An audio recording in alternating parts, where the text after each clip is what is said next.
kati Geyeena egenda kubeerawo ku lunaku lwa nkomerero. Lwaki tuluyita olw'enkomerero? Kuba tegenda kuba ya mukisa gwansi kuddamu kubaawo nga bweri kati. Kyetuba tugiyita enkomerero. Enkomerero kitegeeza nti ensi tegenda kuddamu kubeera nga bweri kati emirembe gyonna. That will be the end ey'ensi eriwo kati n'ebigiriko byonna. Kati bigenda kumalibwawo bitya? Bigenda kumalibwawo na muliro. Kati omuliro ogwo bigenda kusaanuuka omuliro ogwo gugenda okubimalawo eye Geyeena. Daniel 12:2. Daniel 12:2 agamba atya 12 otyo olwokubiri agambye era bangi kwabo abeebaka mu nfuufu ey'oku nsi balizuukuka, abamu eri obulamu obutaggwaawo n'abamu eri ensonyi n'okunyoomebwa okutaggwaawo. Njagala ogatteko olwa Yokaana 5:28. Yokaana Enjiri nina kye njagala okusomesaawo ku kigambo kye bayita Geyeena. Yokaana Enjiri 5:28 agamba atya? 5:28 agambye atya? 2:8 agambye temwewuunya ekyo kubanga ekiseera kijja bonna abali mu ntaana bwe baliwulira eddoboozi lye ne bavaamu abo abaakolanga ebirungi balizuukirira obulamu n'abo abaakolanga ebitasaana balizuukirira omusango. Obadde okimanyi nti Geyeena bw'eba gyeri olwaleero olwo kitegeeza omusango ogenda maaso. Obeera nga agamba nti kati Katonda olwedde kati ali mu kubonereza abantu. Katonda abafu abagenda okuzuukira ate bwe bafuna musango ky'omulala. Bwe kibanga abaafa mulimu kubasabira kati bave mu Geyeena n'omuliro ogw'obwokya. Katonda bano bayogerako mu Bayibuli, bayogeddeko eri mu abagenda okuzuukira abamu bafune obulamu abalala Geyeena. Ne bano Yesu bayogeddeko abagenda okuzuukira bafune obulamu abalala Geyeena. Mukama agenda kubonereza emirundi ebiri. Abookye kati gwe twogerera bali mu Geyeena. Ate era Yesu akomewo ate abazuukize ate era ddemu abookye mu Geyeena. Kati Katonda yenga muzibu yenga yakaluba oyo bwakuzuukiza yakaluba oyo n'akubeezeza mu Geyeena ebbanga lyonna ate n'akomawo era n'akuzaayo banaye. Kati luli aba yakwokya n'otawulira oba ogwokya kati gwa mpola mpola waliwo ogujja ogusingako ogwokya. Katuve mu sakasi w'okuyigiriza okutali kutuufu nti Geyeena eriyo kati. Kaba bw'oyigiriza nti Geyeena eriyo kati era waliyo abaliyo mu kwokebwa tubasabire ndo basabira bannange tuyambe bali eyo bafa basobole okusomoka bave mu mbeera enzibu. Kati ate kino kyayogeddeko mu Bayibuli nti abantu bagenda kuzuukira. Akomawo okusala omusango ogw'abalamu n'abafu. Kitegeeza nti n'abafu bateekwa okuzuukira. Kati olwo bw'abanga bagenda mu ggulu abalamu Geyeena akomawo okukola ki? Era abazuukira bavaawa kubanga agambye entaana ziri bikkuka. Okujjawo nga Yesu yaliko ekizibu. Kujjawo nga tugamba nti Jesus was a psychopath nti yali tategeera bulungi if that is the context of the word. Kujjawo nga kyetugezaako okugamba naye Yesu wagamba nti ekiseera kijja bonna abali mu ntaana ne bawulira eddoboozi. Actually atandisira ekigambo temwewuunya ekyo kubanga tulina abantu bangi nnyo betwogera nabo bentunuulidde kati essaawa nga mu birowoozo byabwe bamanyi titeri kuzuukira kw'abafu era nga bamanyi nti abafu abaafa abamu bali mu ggulu abalala bali mu Geyeena. Kati obwo bulimba. Yesu agambye temwewuunya ekyo kubanga bangi tebakikkiriza. Naye kati bwenkyogerako bangi tebakikkiriza nti abafu bali mu ntaana zaabwe balinda kuzuukira. Naye Yesu agambye temwewuunya ekyo. Nze nalekeraawo dde okukyewuunya kubanga ye yayogera agambye nti ekiseera kijja yamanya nti gye bali okwewuunya. Ekiseera kijja abali mu ntaana ne baliwulira eddoboozi ne bakola ki? Ne bavaamu. Ekitegeeza fonnaawo teriyo muntu yenna yafunye empeera ya ggulu oba ya Geyeena. Eki kitegeeza simple.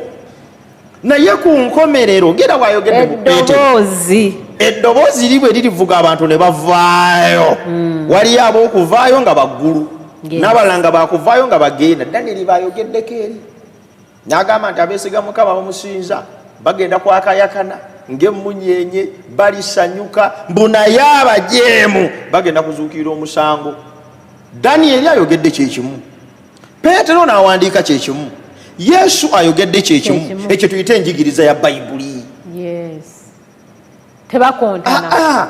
Danyeri yawandiikanga ebula emyaka 5 Yesu azaalibwe n'awandiika kyekimu. Peetero n'awandiika nga wagisewo emyaka nga 3 katyanga Yesu agenda mu ggulu nga naye ayogera kyekimu. Ne Yesu ayogedde kyekimu, ne Pawulo yayogera kyekimu.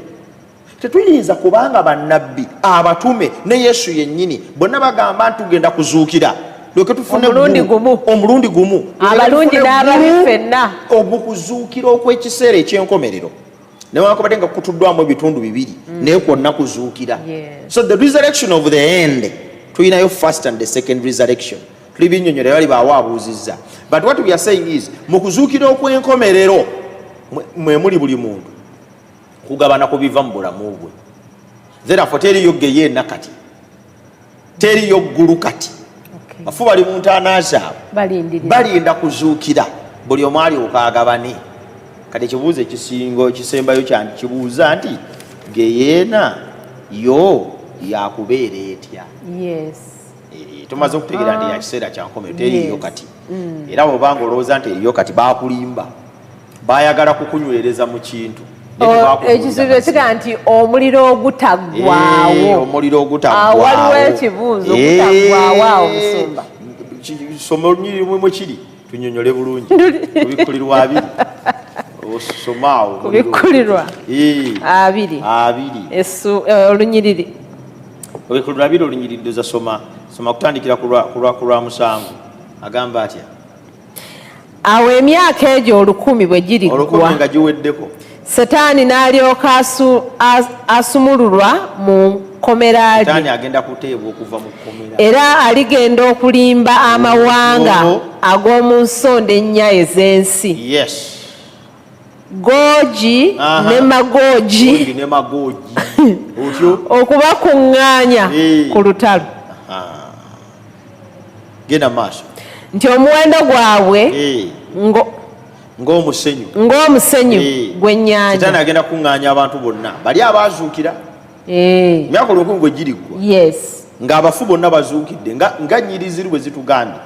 Ne Setaani agenda kulaba ng'abantu bonna bakomyewo. Nga yeerabidde nti bazuukiridde Geyeena. Naye kyokka bonna kye batagenda kumanya.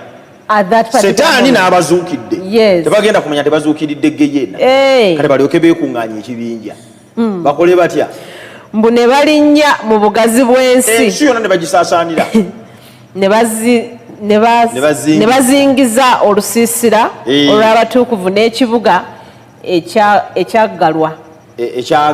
Oba ekyagalwa.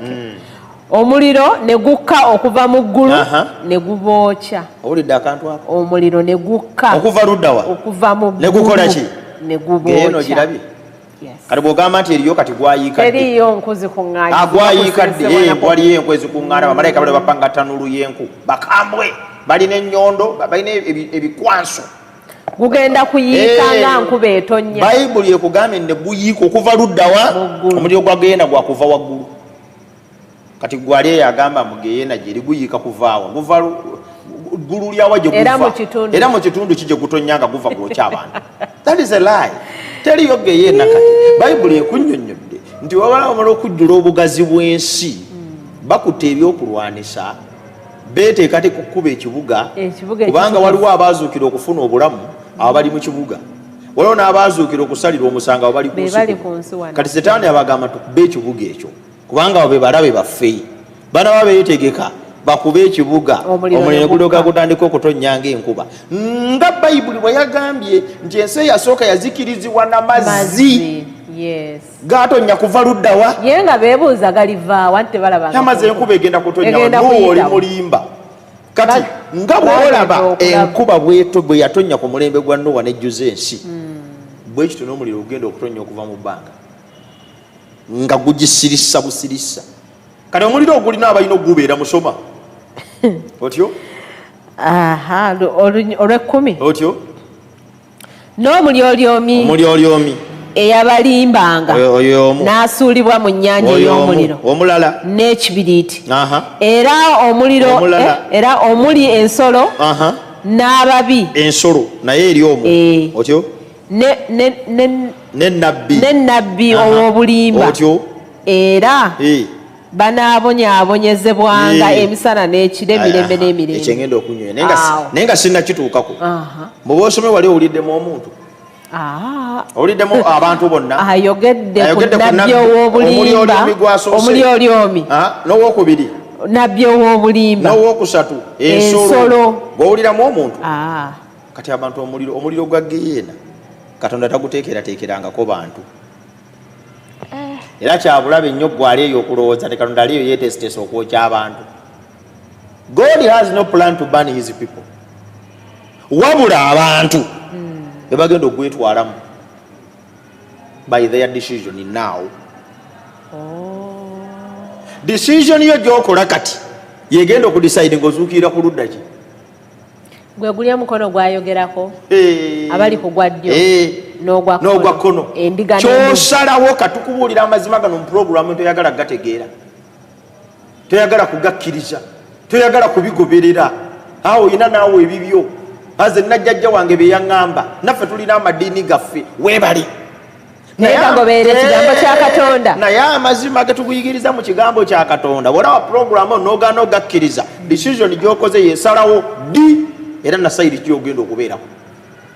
Kati bw'obanga wasalawo dda si gwe weeyingiza omuliro olaba omuliro guno ogenda okuyiika. Omanyi twaliyinga edda nga tulima omwana ennaku zino agamba okugwa mu mbi olaba mu mbi za sitaani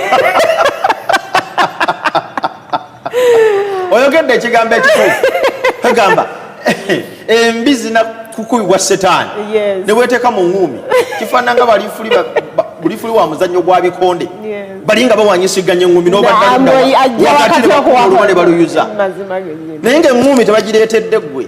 Edda bwe twalinga tulima twayokyanga ebikoomi mwabala okusawa olumbugu olwo ne mululima ne lukala ne mwokya ebikoomi naye mune ebikoomi bino bwe twabyokyanga naddala mwabyokyeranga kumpi n'ebiswa bukamuje obwabeeranga mu biswa wansi eyo kikoomi kino bwe kyatintanga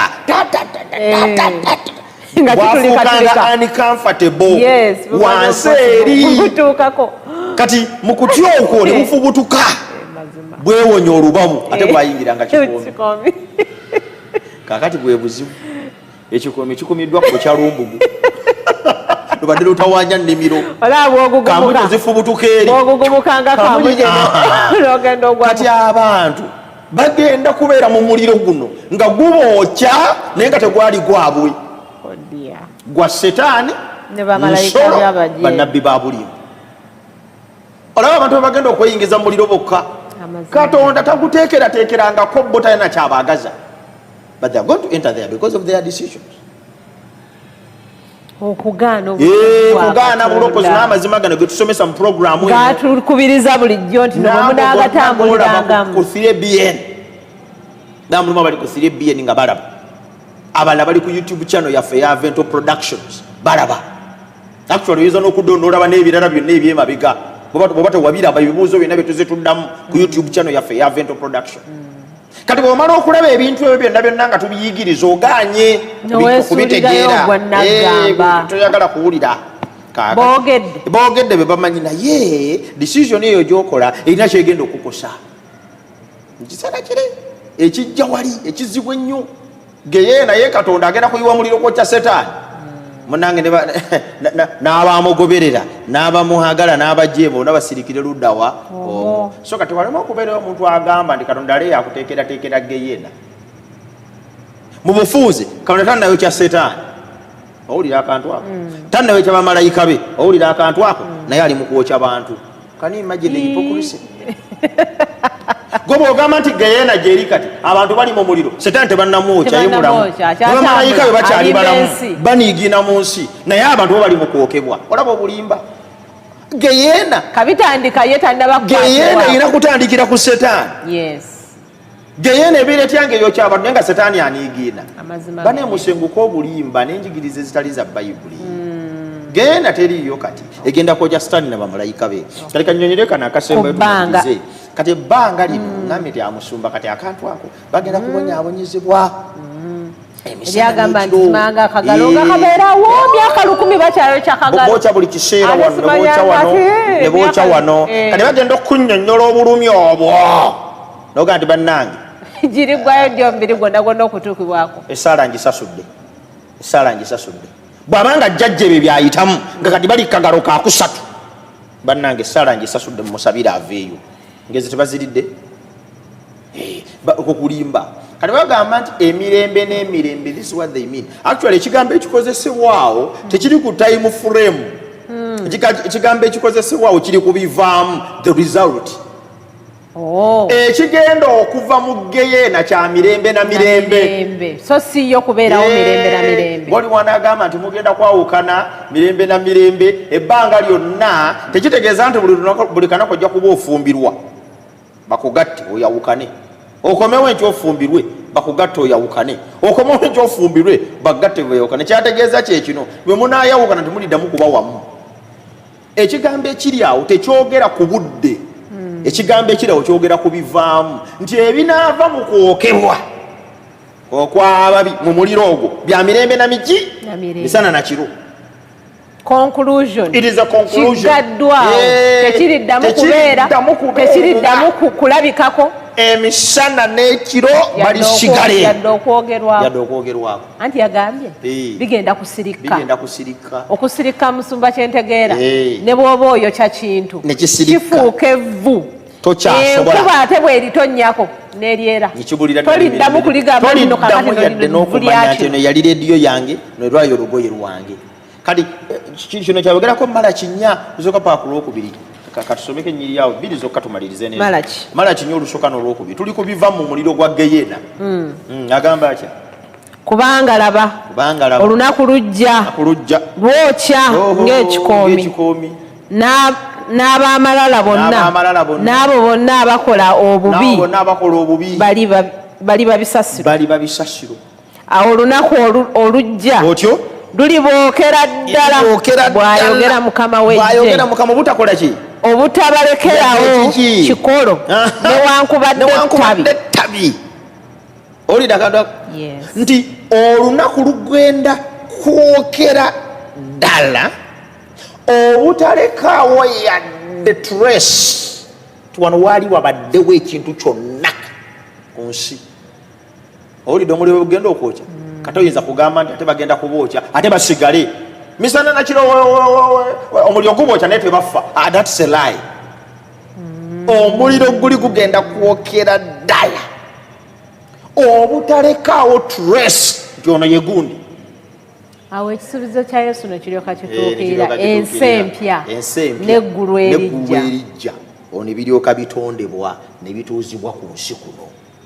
Olwekyo teriyo Geyeena egenda kwaka mirembe na mirembe nga batunula wali abantu bafa mawuli dadda banange w'oluganda oli bambi nga gumwokyezza ye bambi akaba naye ate tasiriira nedda. Omuliro guli gugenda kwokya nga ogenda kulekawo kantu kikakase. Ogambye wano waayokyezza wagenda okutonda ensi teri gugenda kusigalayo nti gukyabumbujja. Nendaba eggulu erijja n'ensi empya ne Yerusalemu ekibuga olubereberye n'ensi olubereberye nga biweddewo. Wano wennyini agambye bali babisasiro lwonyi luno. Ekitegeeza nti abatukuvu bagenda kuba ku nsi empya eyatuula awataasigala yadde akabajjo. Eno ensi tegenda kusigalako yadde kapini. Okusaanuuka era mu musumba kyekitegeeza kuba ekintu bwe kisaanuuka nga tosobola kuddamu na kugamba. Kale bannaffe aba Jehovah Witness abayigiriza nti ate eggulu tugenda kubeera mu nsi ate ng'eno naye ng'eno gye balongoosezza gamba okyayinza okugendako embaale nga ate mbaale ey'ensi empya nga bagikyusizzaamu ebizimbe babikubye ekala empya bamalayika bajje basiige kati wayi eno UC gundi commercial bank nga yakaddewa nnyo kati katugireka katukazeeko bino potholes zino bane base muve mu saaka bino si byakuddaabiriza kusaanyizaawo ddala nakuteekawo kipya emirembe n'emirembe. tweyanziza nnyo tweyanzege Musumba omwagaliro ebigambo ebyo biwulidde birabikanga ebyokusaaga naye nga bigambo byakwegendereza weetunulemu kubanga Musumba akyogedde nti kusalawo newankubadde Geyeena teriiyo leero naye ejja waliwo ekiseera we kigenda okutuukira ejje okusinziira ku bigambo bw'atunnyonnyodde kubanga ate ng'okusalawo kwaffe leero either kwe kututeekerateekera bali bagambye abaakola obulungi okuzuukirira obulamu obutaggwaawo oba abaakola obubi okuzuukirira Geyeena egenda okuteekebwawo ng'omuliro guva mu ggulu okwokya abo abalabika nti no bajeemedde Katonda n'ebiragiro bye. Mukwano gwange nkukoowola oyingire mu kwagala kwa Katonda mu kusaasira kwa Katonda kubanga teri weewaawo agenda mu ggulu olw'okubanga akoze ebirungi newankubadde teri agenda mu Geyeena nti olw'okubanga akoze ekibi olw'ensonga nti okusalawo okwo gwe it only takes gwe kukkiriza Katonda decision ekibi kyo si kye kigenda okutwala mu Geyeena naye decision yo yakugaana kukkiriza Yesu Kristo eyo yokka yegenda okusaliza omusango okugwawa mu Geyeena. Mukama atusaasire, Mukama tuwanguze otutaase Geyeena kubanga si kye kintu kye wandyagadde n'okirowoozaako obulowoozi okubula emirembe egitaggwaawo bannange nakyo kyabulumi kwegamba n'okwerabirwa ne bakwerabirwa ng'olinga nga atabeerangako ku nsi kuno kyabulumi oba oli awo ge maziga Katonda gaali tusangula ago ge yayogerako nti ndibasangula amaziga naye Mukama atuwanguze okuyita mu maanyi ag'Omwoyo Omutukuvu ne ssaddaaka Kristo Yesu gye yatukolera. Tweyanziza nnyo omulabi waffe okubeera naffe ne mu kaseera kano. Tusaba Katonda akuwa omukisa, tusaba Katonda ayongere okugaziya okuyita mu Mwoyo Omutukuvu ayogereko naawe oyongere okulaba nti otereeza obulamu bwo olw'okweteekerateekera obulamu obutaggwaawo. Lwaki wandyagadde okusiba obulamu obutaggwaawo? Lwaki ddala nga Katonda yeerekereza byonna okulaba nti naakulokola? Mukama akuwa omukisa ng'okirowoozaako ekyo. Musumba tweyanza nnyo tweyanzeege tuwonge Katonda atusaasire tukole okusalawo okw'amazima kituufu okwenywereza